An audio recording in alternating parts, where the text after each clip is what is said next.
Hey, everybody, and welcome back to the Still in Love podcast. This is episode number 11.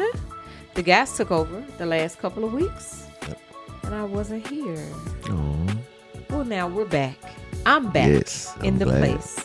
And again, this is episode 11, and today we are talking about what? The cheat code to marriage. Ooh, I like a cheat code. I like a cheat code.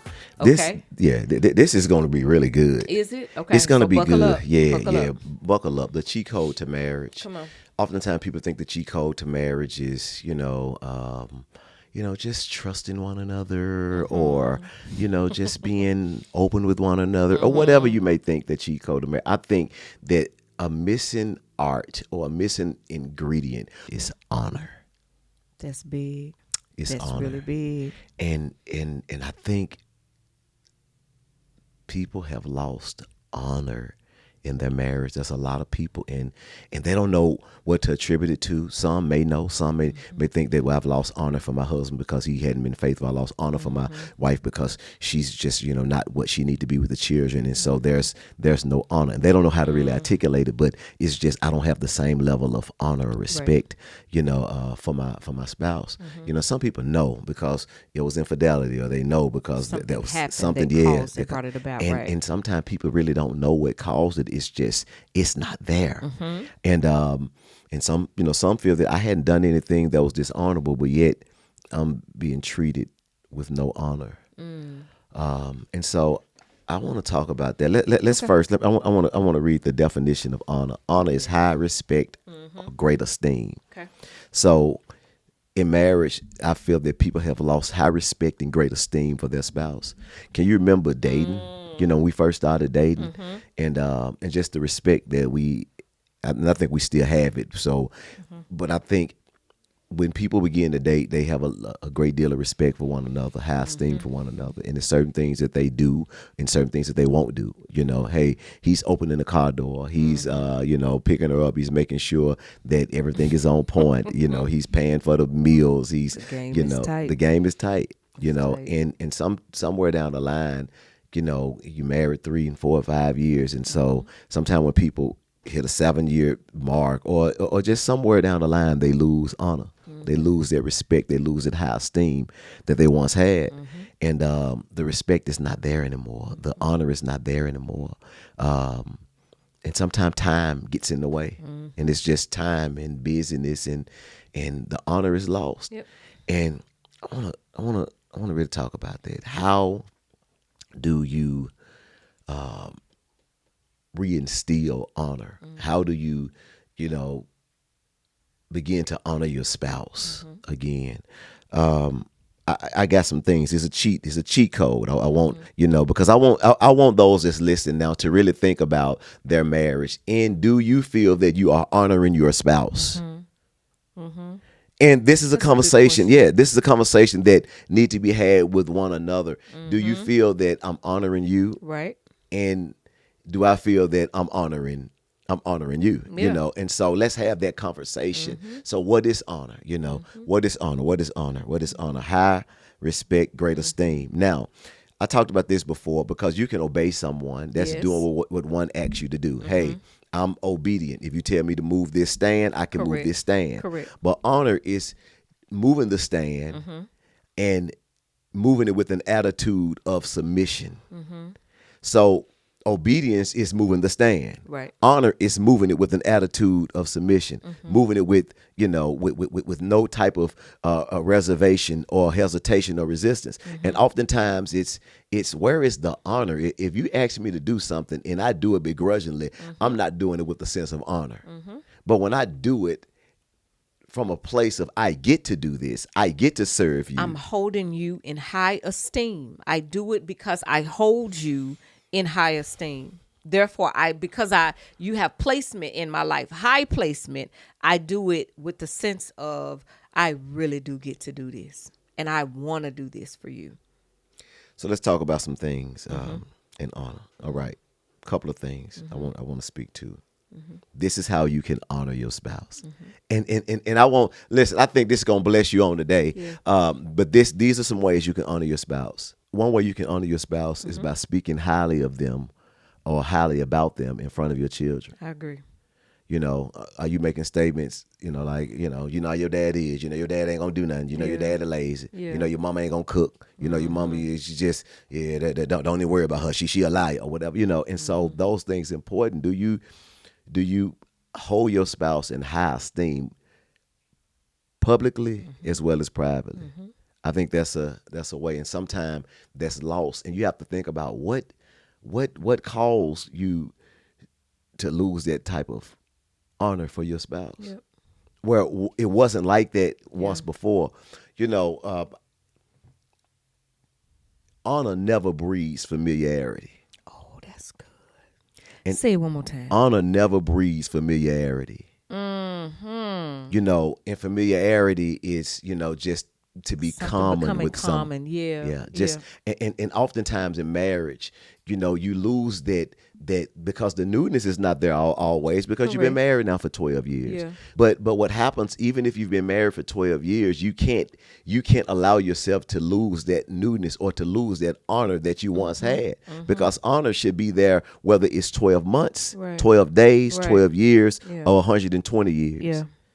And so somewhere down the line, because time, you've just allowed just Their humanness. I think Yeah. sometimes it's the humanness that we feel sometimes with our spouse, like, oh, they're just another person. Like you're just Myron, like he doesn't require all of that, or his what he wants is important, but it's not that important, so it's okay, but and that's sometimes difficult.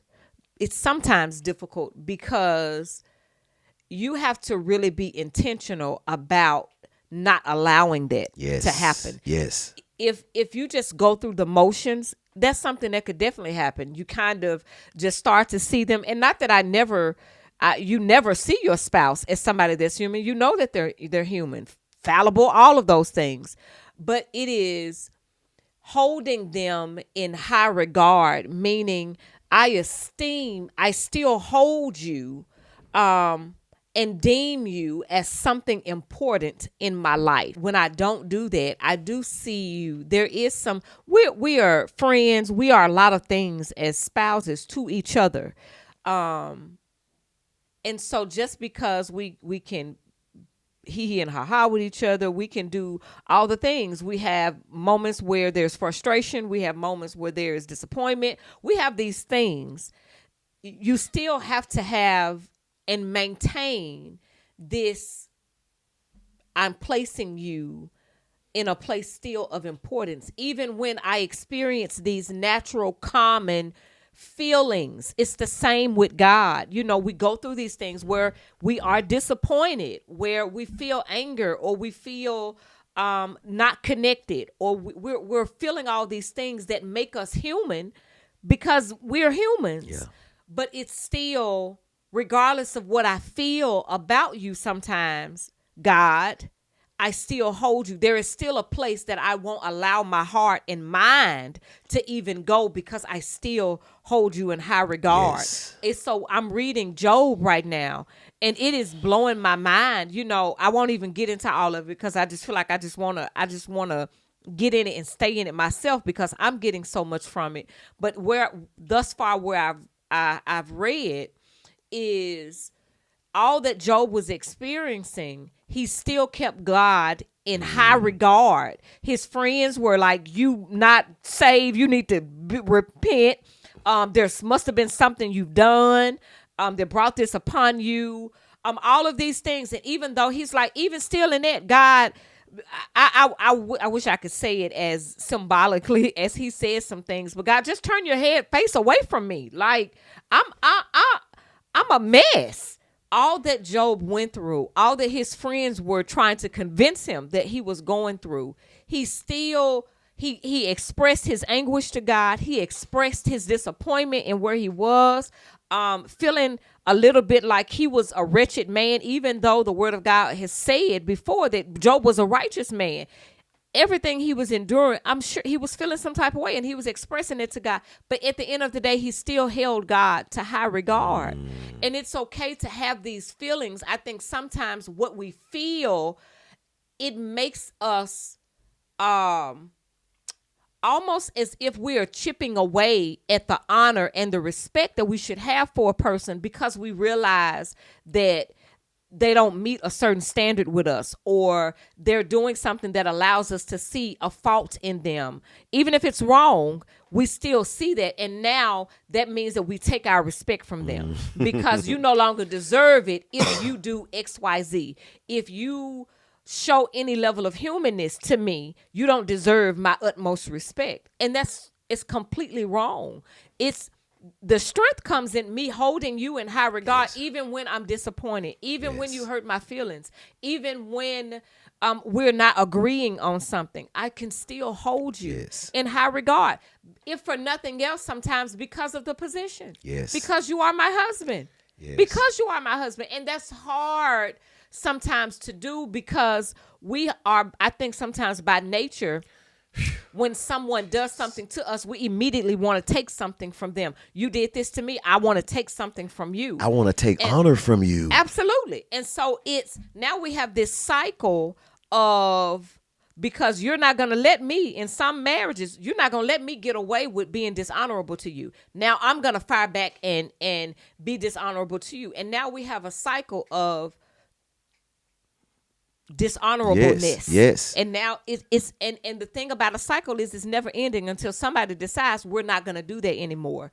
You alluded to when we first started dating, when we were young and real ignorant, we would hang up the phone in each other's face. Come on, say that again. Because we were young and just silly when we were dating. Early on, this was pre-Jesus, all of that. If I felt like you did something or said something that I didn't want to hear, I would hang up the phone. Totally just dishonoring, disrespectful, and all the things until somebody stopped and said, and you said, we're not going to do that anymore because of how it made you feel. But I did it because I knew how it made you feel. Yeah. But if you did something to me that I felt was worthy, you said something or you did something that I felt was worthy of the hang up, then that was me getting my lick back. And so now you have a series and a cycle of getting your lick backs until somebody says, like you did, we're not going to do that. Because here's what I do know about dishonor. And that cycle, it gets worse. Because hanging up the phone is only going to get us so far. In a minute, we're going to start talking real bad to each other. Then we're going to start calling each other out of each other's names. Because like with almost a reverse with honor, dishonoring, now it becomes, I'm gonna top your level of dishonor. Come on, girl. So and now that cycle keeps going and it gets worse because now you calling me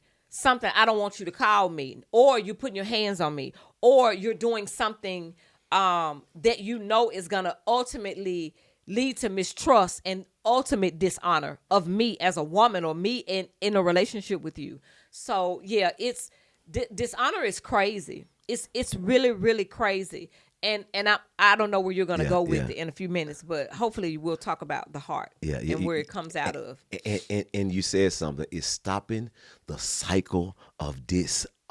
Yes, you have to stop. You have to stop the cycle and create a culture of honor. Yes. But it's missing because we just go through the flow and we're just married and we're just coming home every day and we lose that sense of honor and we begin to take one another for granted. Yes. Sometimes what happens in marriage, you take your spouse for granted. Yep. You take for granted that she's just gonna be there. Yep. You take for granted, oh, that's just Carol. Yep. You take for granted, oh, she gonna cook. Yep. She gonna be there. She ain't studying this. She don't care about this. So I don't have to honor her the way that I once had to honor her. Yes. And that's what happened in Matthew chapter 6, verse 1 through 6, when people saw Jesus and they held him in high esteem first. Yes. And they looked at him and they talked about, oh, what great wisdom that he has. And he teaches with so much authority. And then in verse 3 of chapter 6, they said that isn't this the carpenter? Isn't this Mary's Yeah, son? yeah. Isn't his brother? These four people, don't we know his sisters? They Yes. stopped honoring him. Yeah. First it was honor, and then because That's they became just- common that's with him, just- that's just Michael. That's just Cecil. That's Yep. just, so now you see your husband, the one that you honor, that's just Chris. Yeah. That's just Yeah. Paul. Girl, that's just him. No, he's never just Chris. Yeah. He's never just Paul. Yes. You have to always see him in a place of esteem. This is on. Chris. Come I on. esteem him more than I esteem anybody outside of God. Yes. Sometimes we lose that. Yes. Yes. Well, and I hear people say this. Well, you know, I respect my supervisor because my supervisor pay me. I respect my supervisor. I don't have to see him every day, but it's different with my husband. No, because he's your husband. The office of husband, the office of spouse is higher than the office of supervisor. So I esteem him, I esteem her higher than anybody but God. And I think because I know that this podcast is geared towards and it speaks to the lives of kingdom people. And because there is this understanding that yes, what God esteems as important, we also esteem as important. Absolutely. But I don't think that is always translated into kingdom marriages. When you said that initially, I thought I would have to be on that in order to follow that. And I may not have subscribed to that concept of respect and honor. I'm kingdom. I love God. I do the things. I attend church. I give in my community. I serve in the house of God. I do those things. I tithe. I give. I participate in my community. I'm a light, but I have not subscribed to this level thing that y'all be talking about in terms of honor and respect and even giving honor to that office. And we've talked about it before, just about I don't necessarily know. I don't even know what that looks like. And nobody's ever talked to me about any respect or honor should be given to that. Yeah. I didn't even know that was a thing that I'm just supposed to be a good wife, right? What does all of that mean? And I don't even know how to honor and to respect that. I don't even know what that looks like. I don't know what that looks like. I don't even know how that feels internally. How does that feel? How does that even play out? So for some people, this conversation will be a little bit new because I'm kingdom and I do love God and I love my husband, but I've never even thought about placing him in high regard. Yes. I've never even been challenged to do that. I just know kingdom living, being a kingdom wife, not giving him a place like that. What do I do what about when he makes me mad?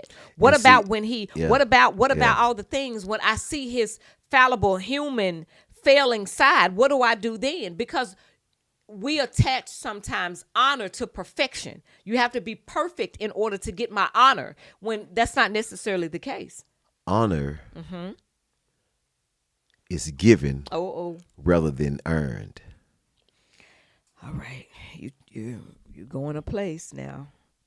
You're going to a place. So I should not have to earn that. It should be given.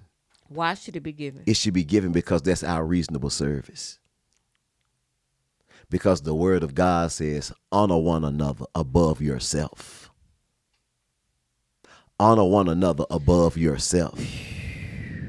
It didn't say honor one another if they're honorable. Honor one another above yourself. Is it more difficult to honor someone that's not honorable? Yes. Is it more difficult to honor a parent that's not honorable, that's out bucking? It's more difficult, but it doesn't say honor your difficult daddy or honor. It doesn't say dishonor your daddy that's on drugs. No, you honor your daddy, whether he on drugs, whether he's not on drugs, whether he's in the house or he's not in the house. You honor him, and it becomes a bit more difficult. But with your spouse as well, if she's not honorable, you honor her. Mm-hmm. Honor is not deserved. Honor is not earned. Uh-huh. Honor is given. Yep. That is so good. And that's one of those, I think, perspectives that you have to sit in and it takes a minute to adopt.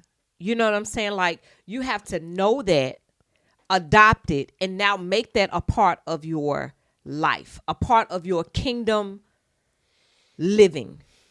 And that's what I hope this podcast. I do. I hope it. This is what I hope it does. Like, well, I never saw that. I never thought about it like that. Yes. And now it's going to change my perspective. It's going to Yes. change the trajectory of our marriage Yes. because we was once going in one direction, but now I'm sharing this with my spouse. But even if my spouse doesn't get it, I am going to change the cycle of dishonor. I'm going to stop the cycle. I'm not waiting on him to stop it. I'm not waiting on her to stop it. I decide today that I will stop the cycle of dishonor and begin to honor my spouse above myself. Another way. Well, listen to this. Ooh, Ephesians 4:29. Let no corrupt talk come out of your mouth, but only such is good for building up as fits the occasion, that it may give grace to those who hear. So I have to be careful of my conversation that I have about you. Listen. Listen. Because sometimes dishonor happens in your heart, and that's where it starts, in your heart. And when you feel, because you do something that's dishonorable to me and something that I feel offended by, I have to check myself when dishonor, that seed of dishonor, starts in my heart, and communicate that and address that. Because if I don't communicate that and address that and deal with that, then that seed of dishonor begins in my heart. I and what comes think, stop it right there. I don't. Out of the abundance of the heart, the mouth speaketh. So now what's in my heart, the seed of dishonor is in my heart. So now I make little snarkly comments about you to other people, to you, because of the dishonor that I've allowed in my heart. You make a decision or you do things, but it's up to me to determine if I allow the seed of dishonor to take root in my heart. I have to allow it to be a seed of something that I didn't like that I need to address. But I cannot allow the seed of dishonor to sit in my heart pertaining to you.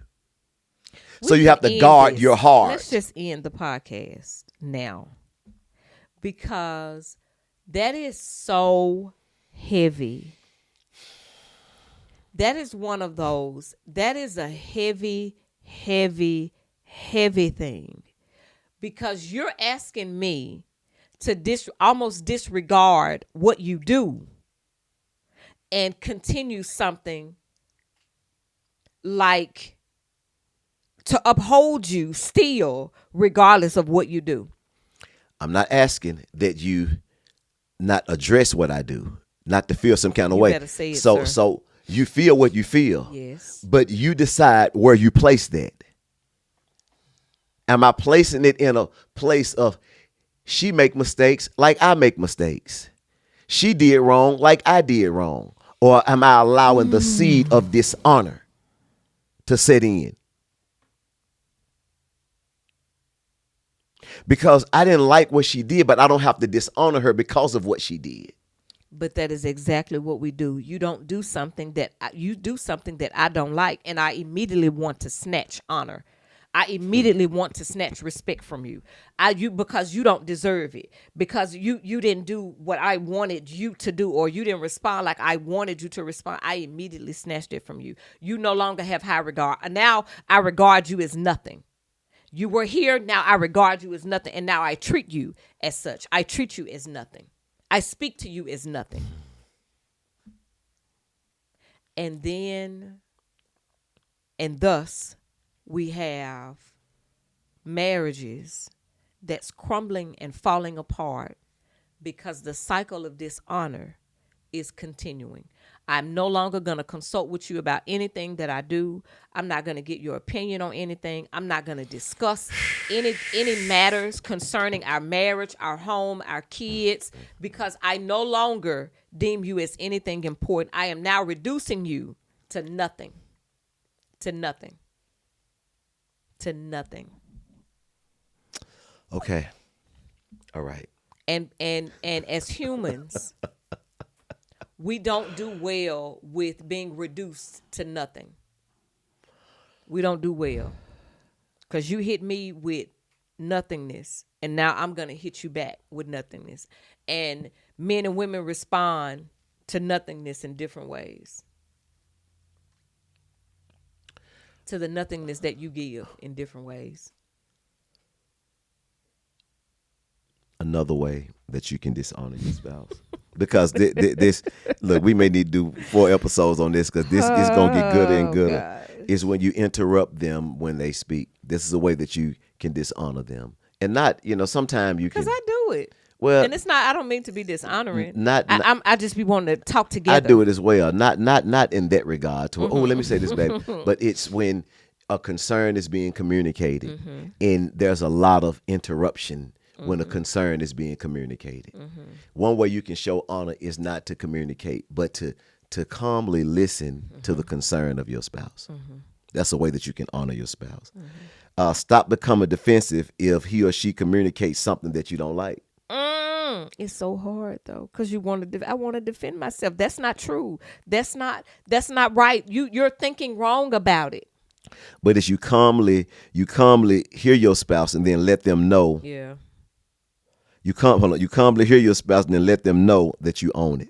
So that's the way that you can honor, to where something is being communicated that you don't like, but the way that you honor is calmly communicate to your spouse that you own what they just communicated to you.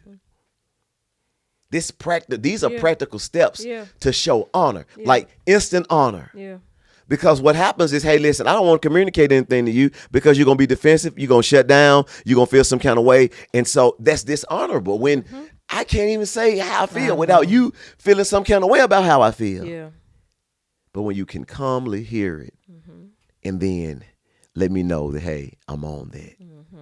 That communicates honor. Yeah. That's good. It is. Here's another one. Ask for what you desire. Don't assume that your spouse know it and get upset because they didn't meet an expectation that you never communicated. So sometimes you have to be a grown woman or a grown man and just ask for what you desire. Hey, even if you asked before, ask again. That shows honor. Hey, let me just communicate and open up my mouth and say, hey, this is what I want. Rather than getting upset when I don't get what I want and I didn't communicate what I wanted. And I have an expectation of them that they don't even know. See, this why this what gets tough, because in communicating honor, you have to look within and also deal with your character, deal with your person. Because you don't mean any harm to dishonor. No. It's just that you're defensive. In your defense, it creates dishonor. Unintentionally. Yes. Yes. Yes.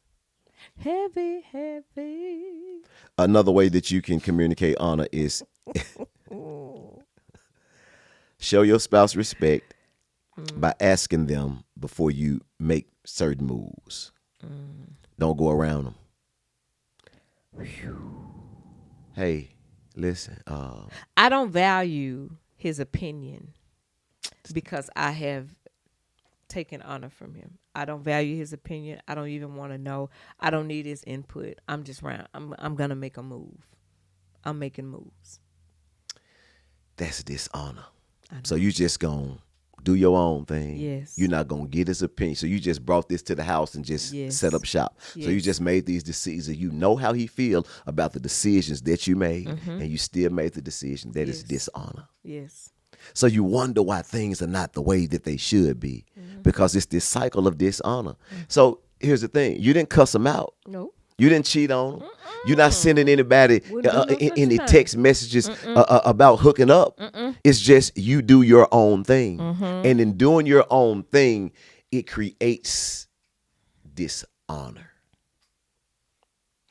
So my son plays on a team, and sometimes his teammates, like to come to the house and spend the night. Now, that's my house, and that's your house. I show honor in asking you, is it okay if they can come, rather than just making the decision to bring them over. Yeah. I ask you your opinion about moves that I make pertaining MJ rather than just doing it. He's my son and I can do it. That's my but it shows a level of honor when I include you in my decision making. And so but a lot of times people, you just make decisions and you wonder why she doesn't respect you. You wonder why she feel that you don't honor her. It's because you make decisions. You buy trucks, you make decisions. You I mean you get something, done to the house. You just make decisions without including her in the process. Because you feel that I make my money, I can make these decisions. Absolutely. You can do that, but when you do that, you plant a seed of dishonor. Another way that you dishonor is when you do what's asked of you to do, but you do it with a bad attitude. I'll do it again because that's not honor. I'll do it, but I'm not doing it with a great attitude. Yeah. It's honoring when you don't overspend, when when your spouse asks you, hey, listen, this is something that I desire of you. And when you do that, you're showing honor. This is something that I want you to begin to do. When you do that, you show honor. I remember you asking me, hey, listen, when I come home, I would love for you to, when you hear the garage open, I would love for you to come out, and meet me. I would love for you to come out and just make sure I'm okay. If I gave you any type of kickback, that's expressing dishonor. Because I should meet that request with an attitude of gratitude. I should meet that request with the attitude of submission. I should meet that request, willingly. That's showing you honor. You ask me this. It's things like this to where you ask me, hey, listen, when you get into bed, can you not get into bed with the same clothes on? Because you've been at work all day. You've been outside some of the day, and especially and especially when the coronavirus was really big. It's hey, look, just come and show. Now, and a part of me was like, I don't want to do them. I want to lay down. I want to get into bed. But the way I can show you honor is by honoring my request. Yeah. The way that I can show you honor is by doing what you asked me to do. Yes. And it's the small things such as that to where like I don't want like, man, ain't nothing wrong with the bed. Hey, look, man, why you want me to come to the garage? You in the garage? Why you want me to do that? Why you want me look, man, ain't nobody gonna bring the coronavirus. Okay, it's gone now. So what's up? But we still do that today because I'm honoring your request. Yes. If I did not do that, that would be planting a seed of dishonor. Yes, sir. It's the small seeds of dishonor. Yes, so that's what happens in marriage. Small seeds. Now, a big seed of dishonor is infidelity. A big seed of dishonor is lying. A big seed of dishonor is not coming home. A big seed of dishonor is stealing. That's a big seed of dishonor. Yes. But it's but the Bible says this: the small foxes that destroy the vine. Yes. So we're not talking about the big seeds. We're talking about the small things that happen or that don't happen that creates a cycle of dishonor in marriage. Yes. We're gonna stop right here. Oh, this is good. So that means it's gonna be a part 2. Yes. I love it. Well, that's all we got then. And we will see you guys next week. And remember, don't just start in love, but stay in love. Bye, y'all. Thank you for listening to the Still in Love podcast. We hope that you have enjoyed this episode and it has indeed blessed your life. If it has, we need you to do 3 things for us. 1, we want you to subscribe to this podcast on your favorite platform so that way you can be notified when a new episode drops.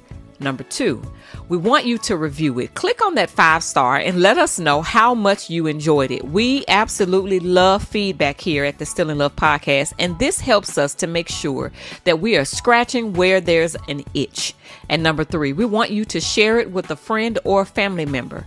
Also, if you have a question, we'd love to hear it and even talk about it right here on the podcast. You can submit those questions at stillinlovepodcast.com. You can also connect with us on Facebook and Instagram at Innovation Church Memphis and on TikTok at We Are Innovation. Until next time, peace. Don't just start in love, but stay in love. Thanks for tuning in to Still in Love podcast. God bless.